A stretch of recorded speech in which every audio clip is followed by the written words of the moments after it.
We are familiar with fairy tales, tales of princesses and castles, of magic and true love's kiss. But what if we lift the veil of childhood innocence? What if we dare to peek into the shadows lurking behind the happily ever afters? Giambattista Basile, in his collection of tales, The Pentameron, offers such a glimpse with his version of Sleeping Beauty, Sun, Moon, and Talia. Forget the sanitized Disney version. This is a tale bathed in darkness, where innocence is not protected, and even love bears a sharp double edge. Basil's story is not a whimsical romp through an enchanted forest. It is a descent into the depths of human fallibility. It explores themes of unchecked desire, the corrosive nature of jealousy, and the very real dangers that lurk in a world where women are often pawns in a power game orchestrated by men. Prepare yourself, dear reader. We are stepping away from the familiar. We are entering a world where the line between good and evil is blurred, and where even the purest hearts can be stained with the consequences of another's actions. Talia.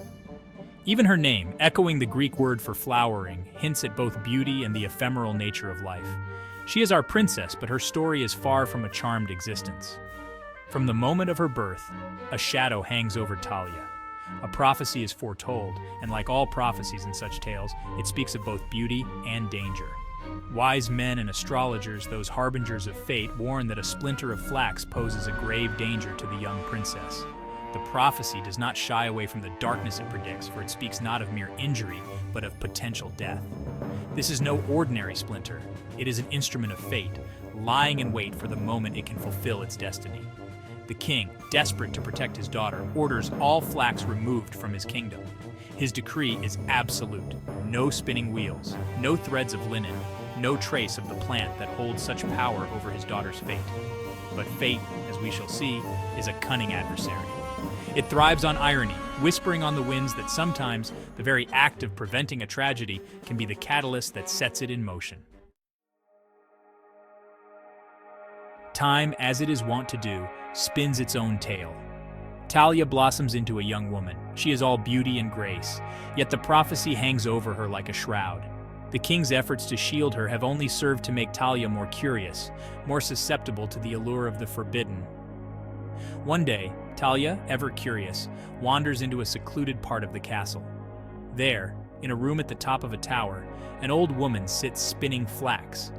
Talia, who has never seen such a thing, is mesmerized. She approaches the spinning wheel, drawn to its rhythmic whirring and the delicate thread that seems to magically appear from thin air. The inevitable, of course, occurs. Talia, reaching out to touch the spindle, pricks her finger. The prophecy is fulfilled. But death does not claim Talia. Instead, she falls into a deep sleep, a slumber so profound that it mimics death in its stillness. The entire castle falls under the same enchantment, a tableau frozen in time. Courtiers mid-conversation, a dog with its paw raised, even the fire in the hearth. All are suspended, waiting for the touch that will break the spell. Section 4. A King's Transgression. Love in the Shadows. Years drift by like leaves on the wind. The castle becomes the stuff of local legend, a place whispered about in hushed tones. It is then that a king, on a hunting expedition, stumbles upon the silent castle. He is drawn to its overgrown beauty, its air of mystery. He finds his way into the castle, each step taking him deeper into the heart of the enchantment. He sees the slumbering courtiers, frozen in their last moments of activity. And then, at the top of the tower, he finds Talia. She lies upon the bed, the very image of a sleeping beauty. The king is captivated by her beauty, helpless against the pull of her allure. He is, however, no prince offering a chaste kiss. This king, driven by desire, takes what he desires. He possesses Talia in her sleep, a violation made all the more unsettling by her inability to either consent or refuse. Section 5. Silent Motherhood. Talia's Unconscious Awakening. Time, in its relentless passage, marches on, even within the confines of an enchanted slumber. Talia, still trapped in her sleep, gives birth to twins. Two babes, a boy and a girl, arrive in a world that is both familiar and utterly alien. They are nurtured not by their mother, but by instinct. They find sustenance at Talia's breast, their cries the only sound that disturbs the silent castle. One day, one of the infants, searching for their mother, accidentally sucks the flax splinter from Talia's finger. The enchantment is broken. Talia wakes, disoriented, to find not one babe, but two, clinging to her with a hunger born of both need and a love they have never truly had to express. Imagine, if you will, Talia's confusion.